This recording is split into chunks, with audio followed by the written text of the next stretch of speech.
It is my unique honor to address you on this day. This is the third anniversary of our nation's independence, both as the president of our dear country and simply as a fellow Nigerian. On this solemn yet hopeful day, let us commend our founding fathers and mothers. Without them, there would have been no modern Nigeria. From the fading embers of colonialism, their activism, dedication, and leadership gave life to the belief in Nigeria as a sovereign and independent nation. Let us, moment, affirm that as Nigerians, we are all endowed with the sacred right and individual gifts that God has bestowed on us as a nation and as human beings. No one is greater or lesser than the other. The triumph that Nigeria has achieved shall define us. The travails we have endured shall strengthen us. Other nation or power on this earth shall keep us from our rightful place and destiny. This nation belongs to you, dear people. Love and cherish it as your very own. Nigeria is yours. Nigeria is remarkable in its formation and essential character. We are a broad and dynamic blend of ethnic groups, religious, tradition, and cultures. Our bonds are yet intangible, strong, invisible, yet universal.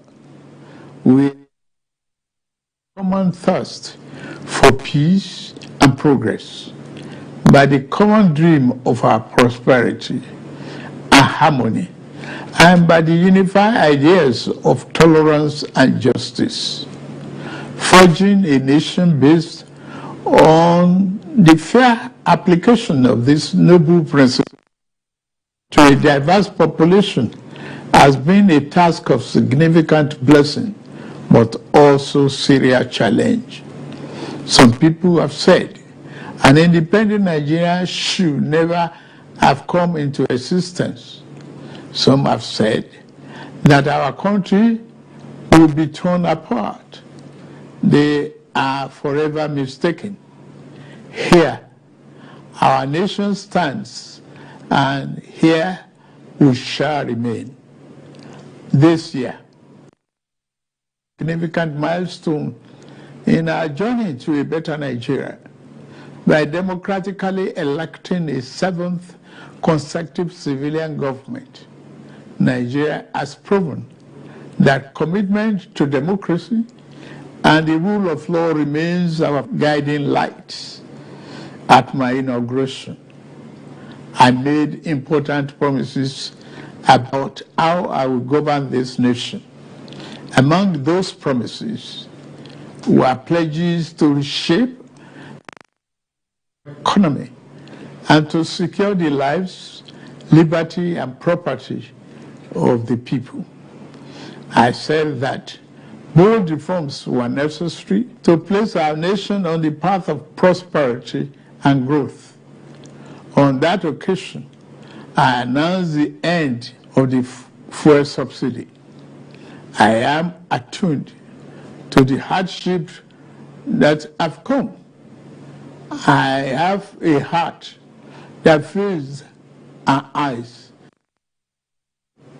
I wish to explain to you why we must endure this trying moment. Those who sought to perpetuate the fuel subsidy and broken foreign exchange policies are people who will build their family mansion in the middle of a swamp. I am different. I'm not a man to erect our national home on a foundation of mud. To endure our home constructed on safe and pleasant ground. Reform may be painful, but it is what greatness and the future require. We now carry the cost of reaching a future Nigeria where the abundance and fruit of the nation are fairly shared among all, not hoarded by a select and greedy few. A Nigeria where hunger, poverty, and hardship into the shadows and ever-fading past. There is no joy in seeing the people of this nation shoulder burdens that should have been shared years ago.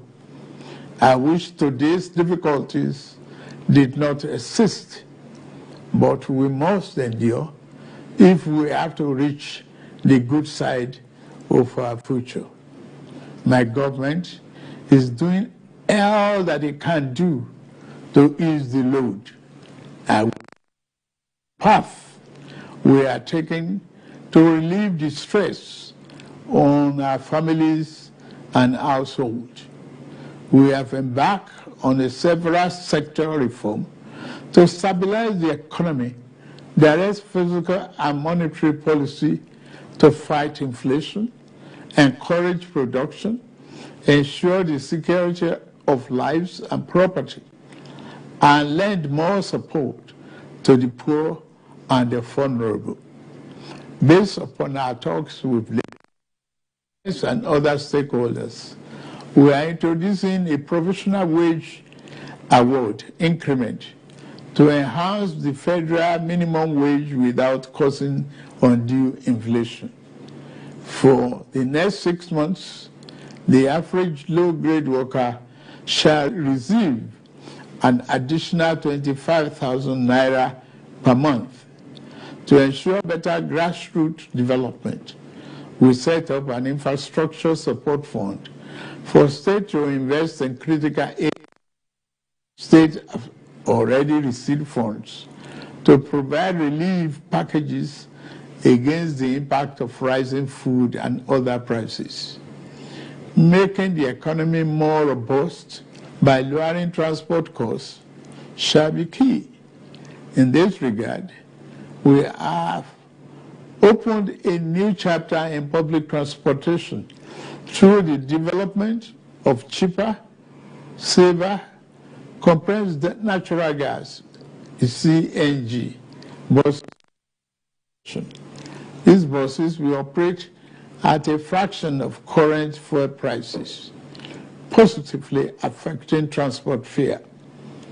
The new CNG conversion kits will start coming in very soon, as all hands are on deck to fast-track the usual lengthy procurement process. We are also setting up training facilities and workshops across the nation to train and provide new opportunities for operators and entrepreneurs. This is a groundbreaking moment where, as a nation, we embrace more efficient means to power our economy. In making this change, we also make history. I pledged a thorough house cleaning of the den of malvisions the CBN has become. That house cleaning is well underway. A new leadership for the central bank has been constituted. Also, the special investigator will soon present its findings on the past lapses and how to prevent similar recurrences.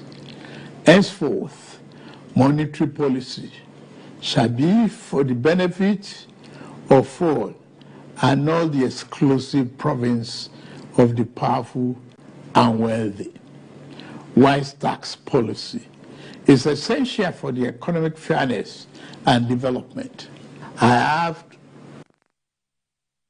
a committee on tax reform to improve the efficiency of tax administration in the country and address fiscal policies that are unfair or hinder the business environment and slow our growth. To boost employment and urban incomes, we are providing investment funding for enterprises with greater potential. Similarly, we are increasing investment in micro, small, and medium-sized enterprises. Commencing this month, the social safety net is being extended through the expansion of the cash transfer programs to an additional 15 million vulnerable households. My administration shall always accord the highest priority to the safety of the people, inter-service collaboration, and intelligence sharing have been enhanced. Our service chiefs have been tasked with the vital responsibility of rebuilding the capacity of our security services. Here, I salute and commend our gallant security forces for keeping us safe and securing our territorial integrity. Many have paid the ultimate sacrifice. We remember them today and their families. We shall equip our forces with the ways and means needed to perform their urgent task of the people.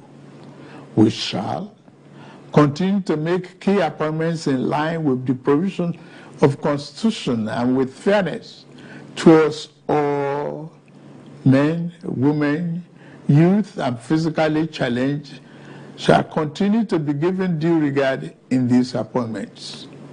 May I take this opportunity to congratulate the National Assembly for its role in the quick takeoff of this administration through the performance of its of confirmation and oversight. I similarly congratulate the judiciary as a pillar of democracy and fairness. I also thank members of our dynamic civil society organizations and labor unions for their dedication to Nigerian democracy. We may not always agree, but I value your advice and recommendations. You are my brothers and sisters, my due respect. Fellow compatriots, the journey ahead will not be navigated by the fear or hatred. We can only achieve our better Nigeria through courage, compassion, commitment as one indivisible unit. I promise that I shall remain committed and serve faithfully. I also invite all to join this enterprise, to love nation into its better self. We can do it. We must do it. We shall do it. I wish you all a happy 63rd Independence Anniversary. Thank you very much for listening. May God bless the Federal Republic of Nigeria and bless all of you.